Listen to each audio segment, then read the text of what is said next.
কবিতাৰ শিৰোনামা জীৱন। এতিয়া সকলো ধীৰ স্থিৰ মৌন, বুকু উদং পথাৰৰ অৱশিষ্ট নৰাৰ দৰে।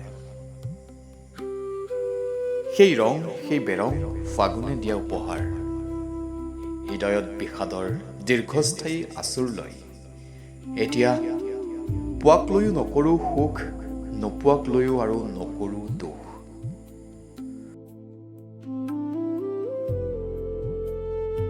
বুকুত সাঁচি থোৱা এসাগৰ সপোনে জীৱনৰ ৰন্ধ্ৰে ৰন্ধ্ৰে প্ৰাণৰ সঞ্চাৰ কৰে।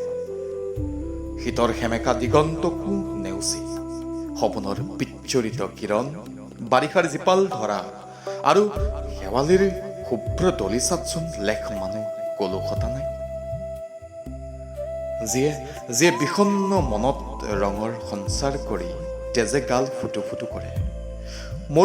মৰুত মৰিচিকা হৈ আশাৰ সপোন জলমলায়।